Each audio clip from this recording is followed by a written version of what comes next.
Today, the UK's Chancellor heads to China to reset relations with the country. The US House seeks to sanction the International Criminal Court, and 2024 is confirmed as the hottest year on record. From TLDR News, this is your daily briefing for Friday the 10th of January 2025. On Thursday evening, the UK's Chancellor Rachel Reeves travelled to Beijing for low-key meetings with Chinese officials, in an effort to reset relations with the country. The trip, which will also involve meetings with officials in Shanghai on Sunday, is an attempt by Reeves to engage more practically with China to help the UK's faltering economy get moving again. In a meeting with her Chinese counterpart He Lifeng, Reeves is aiming to revive high-level talks between the UK and China on potential business and financial cooperation.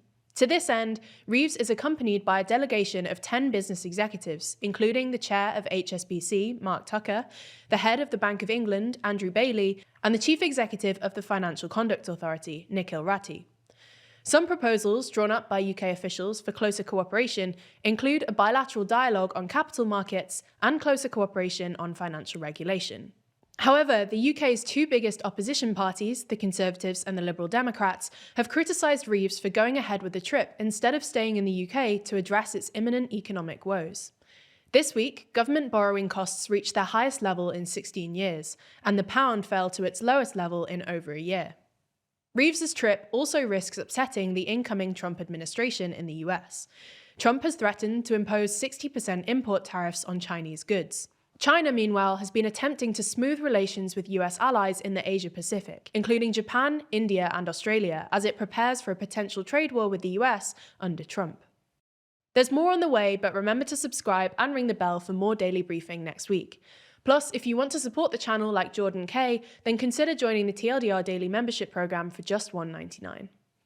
On Thursday, the US House of Representatives passed legislation that would impose sanctions on the International Criminal Court in retaliation against the court's issuing of arrest warrants for Israeli Prime Minister Benjamin Netanyahu and his ex-defense minister.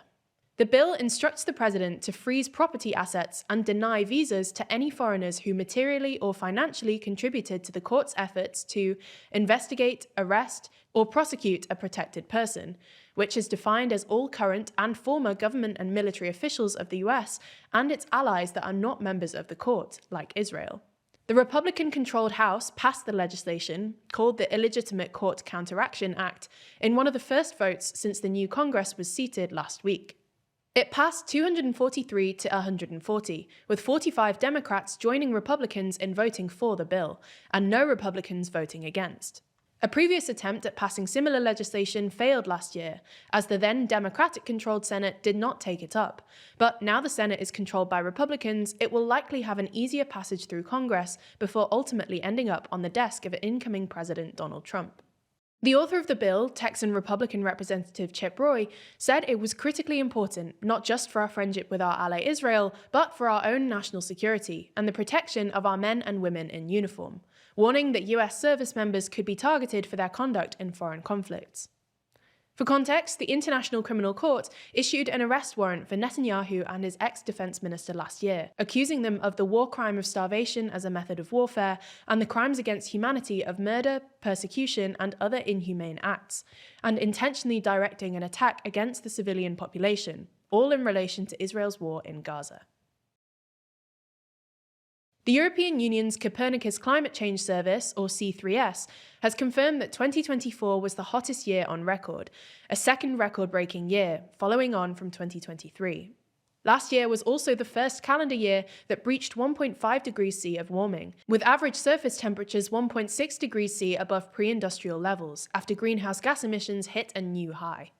The two-year average for 2023 to 24 also breached the 1.5 degrees C threshold.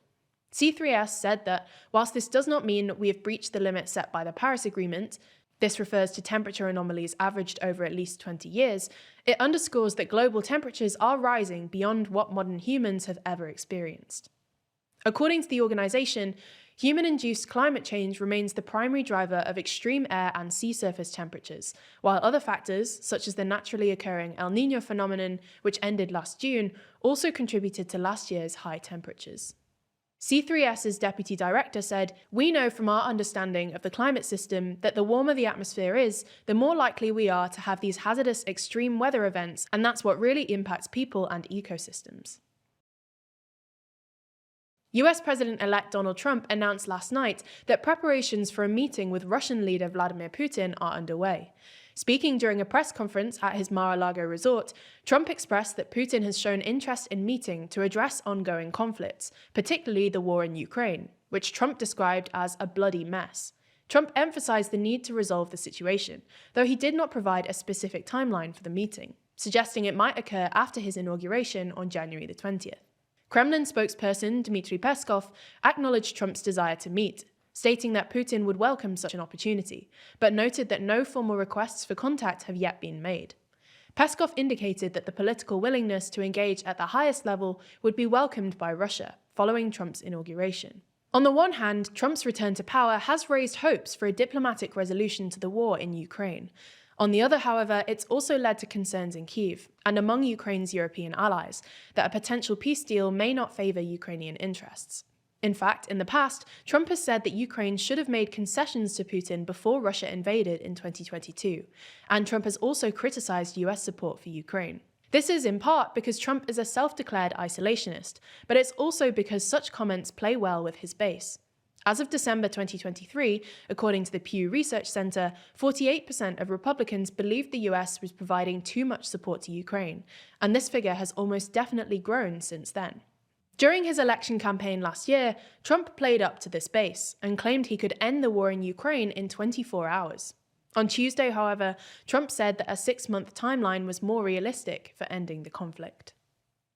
We're heading into 2025 with a whole new group of politicians, business leaders, and influential people. The question is, though, who will come out on top? Who is the world's most influential person? That's what we're trying to find out with our most influential person list, which we need your help with. If you head to the link in the description, you can vote for your own personal top 10, helping to shape our overall ranking. Your vote is super important, and voting closes on January the 15th, so do your democratic duty and cast your ballot for the world's most influential person. Also, if you're wondering why we're doing this, it's for the next issue of our magazine, Too Long. That's because the next issue will contain the entire list, as well as fascinating articles about the top 25. Those won't just be boring profiles about each of the people either. There'll be interesting stories about who these people really are, where their power truly resides, and how they wield their influence. If you want to pre-order a copy of the magazine now, then you can click the link in the description to pick up a copy. Oh, and if you pick up a premium copy of the magazine, you'll also get access to our internal awards ceremony, where the team will first learn and react to your votes live. Plus, you'll get to watch TLDR team members sit down to discuss their lists, fight it out, and try to agree for once. You'll also get access to our behind-the-scenes podcast, The Bullpen, and get your name printed in the thank you section of the magazine. Anyway, find out more, cast your vote, or order a copy by clicking the various links in the description.